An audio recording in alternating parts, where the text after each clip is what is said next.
പല സമയത്ത് നമ്മൾ മലയാളത്തിൽ എന്നെ സംബന്ധിച്ചിടത്തോളം അല്ലെങ്കിൽ എനിക്ക് അറിയാവുന്നിടത്തോളം അല്ലെങ്കിൽ എൻ്റെ കാഴ്ചപ്പാടിൽ അങ്ങനെയൊക്കെ പറഞ്ഞ് സംസാരിക്കാറില്ലേ? ഇതിനൊക്കെ ഇംഗ്ലീഷിൽ നല്ല വാക്കുകളുണ്ട്. അപ്പോൾ ഈ വീഡിയോയിൽ അത് പഠിക്കാം. തുടങ്ങാം.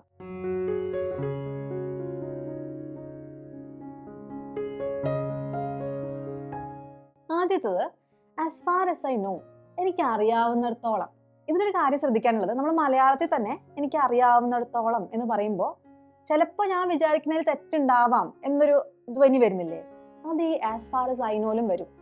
എന്നുവെച്ചാൽ ബാക്കിയുള്ളവർ പറഞ്ഞത് കേട്ടിട്ടൊക്കെയാണല്ലോ ഞാൻ ഈ കാര്യങ്ങൾ മനസ്സിലാവുന്നത്. അപ്പോൾ ഞാൻ വിചാരിക്കുന്നതിൽ ചിലപ്പോൾ തെറ്റുണ്ടാവാം, പക്ഷെ എൻ്റെ ഒരു അറിവിൽ ഇതിങ്ങനെയാണ്. അപ്പോൾ നമ്മൾ ഭയങ്കര ഉറപ്പിച്ച് പറയല്ല, തെറ്റാം എന്നൊരു ഹിന്റ് അതിൻ്റെ ഉള്ളിലുണ്ട്. അപ്പോൾ as far as I know അല്ലെങ്കിൽ so far as I remember, എനിക്ക് ഓർക്കാവുന്നിടത്തോളം. So far as I remember. Okay, അപ്പോൾ ഒരു ഉദാഹരണം നോക്കാം. എൻ്റെ അയൽ വീട്ടിൽ താമസിക്കുന്ന ആൾക്കാർക്ക് സർക്കാരിൻ്റെ കയ്യിൽ നിന്ന് എന്തൊക്കെയോ സബ്സിഡി കിട്ടിയിരുന്നു. അത് കുറച്ച് വർഷത്തോളം മാത്രമേ ഉണ്ടായിരുന്നുള്ളൂ എന്നാണ് എൻ്റെ ഒരു അറിവ്. അങ്ങനെ പറയില്ലേ? അതെങ്ങനെയാ പറയാം? It lasted only a couple of years as far as I know. അല്ലെങ്കിൽ as far as I know മുമ്പ് കൊണ്ടിടാം. As far as I know it lasted only a couple of years. അപ്പോൾ ഇറ്റ് ലാസ്റ്റഡ് എന്ന് പറഞ്ഞിട്ടുണ്ടെങ്കിൽ last ചെയ്യാന്ന് വെച്ചിട്ടുണ്ടെങ്കിൽ അത്രയും കാലം ഉണ്ടാവുക, നീണ്ടു നിൽക്കുക, അതാണ് ലാസ്റ്റ് ചെയ്യാന്ന് പറഞ്ഞാൽ. അല്ലേ? കുറേ കാലം ലാസ്റ്റ് ചെയ്യുന്ന ഒരു മെറ്റീരിയൽ ആണെന്ന് പറഞ്ഞാൽ ഇത് കുറേ കാലം ഇത് ഉപയോഗിക്കാൻ പറ്റും, കേടാവില്ല എന്നർത്ഥം. ഇവിടെ ഇറ്റ് ലാസ്റ്റഡ് എന്ന് പറഞ്ഞാൽ അത്ര കാലം മാത്രമേ ഇത് ഉണ്ടായിരുന്നുള്ളൂ എന്നാണ് അർത്ഥം. It lasted only a couple of years, ഒരു കുറച്ച് വർഷങ്ങൾ ഇത് മാത്രമേ അത് ഉണ്ടായിരുന്നുള്ളൂ. സബ്സിഡി കുറച്ച് കാലം ഉണ്ടായിരുന്നുള്ളൂ. As far as I know, എനിക്ക് അറിയാവുന്നിടത്തോളം കേട്ടോ, ഉറപ്പില്ല, എൻ്റെ അറിവ് വെച്ചിട്ട് പറയാണ്. അല്ലെങ്കിൽ നമ്മൾ ടി വിയിലൊക്കെ കാണാറില്ലേ, ഏതെങ്കിലും അന്വേഷണം ഒന്നും കൃത്യമായി നടന്നിരുന്നില്ല എന്നൊക്കെ വേറെ ഏതെങ്കിലും ആൾക്കാർ പിന്നീട് പറയാറില്ലേ? അപ്പൊ അതെങ്ങനെയാ പറയാ? So far as I am aware, എനിക്ക് അറിയാവുന്നിടത്തോളം. അത് തന്നെയാണ് അവെയർ എന്ന് വെച്ചാൽ എനിക്ക് അറിവുണ്ടാവുക, അവെയർ ആവുക. So far as I am aware no proper investigation has been carried out. എനിക്ക് അറിയാവുന്നിടത്തോളം കൃത്യമായ അന്വേഷണം ഒന്നും നടന്നിട്ടില്ല. No proper investigation has been carried out. അപ്പൊ എനിക്ക് അറിയാവുന്നിടത്തോളം as far as I know, അത് മനസ്സിലായില്ലേ? ഇനി എന്നെ സംബന്ധിച്ചിടത്തോളം എന്ന് വെച്ചാൽ എൻ്റെ ഒരു അഭിപ്രായം നിങ്ങൾ വിലയിരുത്തുകയാണെങ്കിൽ അല്ലെങ്കിൽ ചോദിക്കുകയാണെങ്കിൽ as far as I am concerned, അതാണ് ഇവിടെ ഉപയോഗിക്കുക. അപ്പോൾ എന്തെങ്കിലും ഒരു ഇഷ്യൂ ഉണ്ടായി, കുട്ടികൾ തമ്മിൽ അങ്ങോട്ടും ഇങ്ങോട്ടും അടിയുണ്ടായി. അപ്പോൾ ഒരാളൊന്ന് ചോദിക്കാം, നിനക്ക് തോന്നുന്നുണ്ടോ ഇത് ഒരു വലിയ പ്രശ്നമാവുമെന്ന്? അപ്പോൾ ഞാൻ പറയാം, എന്നെ സംബന്ധിച്ചിടത്തോളം ഇത് വലിയ കാര്യമൊന്നുമല്ല. As far as I am concerned it's no big deal. പിള്ളേരുടെ ഒരു അടിയല്ലേ, ഇതൊക്കെ വലിയ കാര്യമാണ്. As far as I am concerned it is no big deal. അപ്പോൾ വലിയ സംഭവമാണെന്ന് പറയാൻ വേണ്ടി ഇറ്റ്സ് ബിഗ് ഡീൽ എന്ന് പറയാം. ഇത് വലിയ കാര്യമൊന്നുമല്ല എന്ന് പറയാൻ വേണ്ടിയിട്ട് it is no big deal. അത് വലിയ കാര്യമൊന്നുമല്ല, നമുക്ക് പഠിച്ചു വെക്കാവുന്ന ഫ്രേസ് ആണല്ലേ, ഇറ്റ്സ് നോ ബിഗ് ഡീൽ. അപ്പോൾ ഒരു ഉദാഹരണം പറഞ്ഞാൽ, ഞാൻ ഇത് കൊണ്ടുപോകാണ് കേട്ടോ, ഇത് ഒരാഴ്ച കഴിഞ്ഞിട്ട് തിരിച്ചിടാൻ പറ്റുള്ളൂ. Oh it's no big deal, വലിയ കാര്യമൊന്നുമല്ല, നീ വേണമെങ്കിൽ എടുത്തോ. ആ രീതിയിൽ ഇറ്റ്സ് നോ ബിഗ് ഡീൽ. ഒരാഴ്ച കഴിഞ്ഞിട്ട് തന്നാൽ മതിയെന്നേ, ഇറ്റ്സ് നോ ബിഗ് ഡീൽ. അപ്പോൾ നമുക്ക് സ്ഥിരമായിട്ട് ഉപയോഗിക്കാൻ പറ്റുന്നൊരു ഫ്രേസ് ആണ് കേട്ടോ, പഠിച്ചു വെച്ചോളൂ. ഇനി as far as I can tell ഉണ്ട്, അതെവിടെ ഉപയോഗിക്കാമെന്നറിയോ? അപ്പം നമ്മൾ എന്തെങ്കിലും ഒരു സാധനം എടുത്തിട്ട് നോക്കിയിട്ട് എനിക്ക് തോന്നുന്നത് വലിയ കുഴപ്പമൊന്നുമില്ല എന്നാണ്, അങ്ങനെ പറയില്ലേ? അവിടെയാണ് നമ്മൾ as far as I can tell.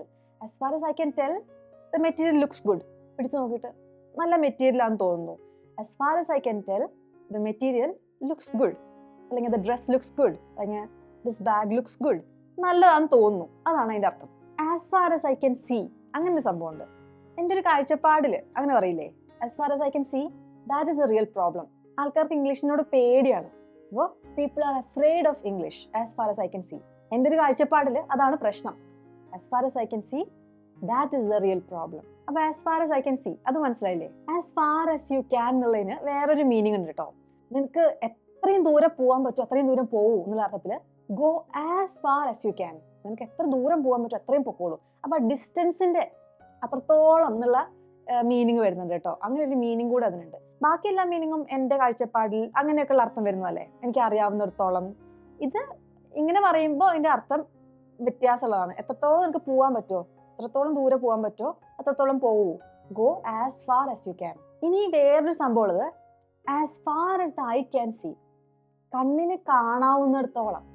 അത് ശരിക്കും ഒരു ഇടിയാണ്. അതിൻ്റെ അർത്ഥം എന്ന് വെച്ചിട്ടുണ്ടെങ്കിൽ ഈ വല്ല പരിപാടിയൊക്കെ ഉണ്ടാകുമ്പോൾ മൈതാനം നിറയെ ആൾക്കാരാവില്ലേ, കണ്ണെത്താ ദൂരത്തോളം ആൾക്കാർ എന്നൊക്കെ നമ്മൾ മലയാളത്തിൽ പറയും. അപ്പോൾ അങ്ങനത്തെ ഒരു ഇടിയാണ് as far as you can see, നിനക്ക് കാണാവുന്ന അത്രയും. അപ്പോൾ കാണാവുന്ന അത്രയും എന്ന് പറയുമ്പോൾ എത്ര നിനക്ക് കാണാൻ പറ്റൂ അത്രയും, അങ്ങനെയല്ല അർത്ഥം വരുന്നത്. ഒരു ഉദാഹരണം പറഞ്ഞിട്ടുണ്ടെങ്കിൽ the crowd stretched away as far as the I could see. കണ്ണത്താ ദൂരത്തോളം ആൾക്കാരിങ്ങനെ നിരന്ന് കിടക്കുകയായിരുന്നു എന്നാണ് അതിൻ്റെ അർത്ഥം. അപ്പോൾ ഈ ആസ് ഫാർ ആസ് വെച്ചിട്ടുള്ള കാര്യങ്ങൾ നിങ്ങൾക്ക് മനസ്സിലായെന്ന് വിചാരിക്കണം. ഒരു കാര്യം പ്രത്യേകം ശ്രദ്ധിക്കേണ്ടത്, ആസ് ഫാർ ആസ് ഐ നോല് നമ്മുടെ ഉറപ്പ് നമ്മൾ പറയുന്നില്ല അല്ലേ. ഇങ്ങനെ ആയിരിക്കാം, എൻ്റെ അറിവ് ഇങ്ങനെയാണ് എന്നാണ് പറയുന്നത്. As far as I am concerned പറയുമ്പം എന്നെ സംബന്ധിച്ചിടത്തോളം അല്ലേ. As far as I can tell, എന്തെങ്കിലും കാര്യം എടുത്തിട്ട് എനിക്ക് പറയാവുന്നിടത്തോളം ഇങ്ങനെയാണ് കാര്യം, അങ്ങനെ. As far as I can see, എൻ്റെ കാഴ്ചപ്പാടിൽ, അങ്ങനെ. പക്ഷേ as far as the I can see എന്ന് പറയുമ്പോൾ അതല്ല അർത്ഥം വരുന്നത്, കണ്ണത്താ ദൂരത്തോളം ആണ് അർത്ഥം വരുന്നത്. ഇപ്പോഴും ബേസിക് ഇംഗ്ലീഷ് ക്ലിയർ ആവാത്ത ആൾക്കാർക്ക് വേണ്ടിയിട്ട് ബിഗിനേഴ്സ് ചലഞ്ച് ഞാൻ ചെയ്തു വെച്ചിട്ടുണ്ട്. അതിൽ 13 മെയിൻ വീഡിയോസ് ആണുള്ളത്. പിന്നെ കുറച്ച് എക്സ്ട്രാ കോൺസെപ്റ്റ്സ് ക്ലിയർ ആക്കാൻ വേണ്ടിയിട്ട് 3 വീഡിയോസ് കൂടി ഉണ്ട്. അതിന് ലിങ്ക് ഇവിടെ കൊടുക്കാം, കണ്ടു നോക്കൂ. സംശയങ്ങളുണ്ടെങ്കിൽ കമൻസിൽ അറിയിക്കൂ. അടുത്ത ദിവസം വേറൊരു വീഡിയോയിൽ കാണാം. അതുവരേക്കും ബൈ.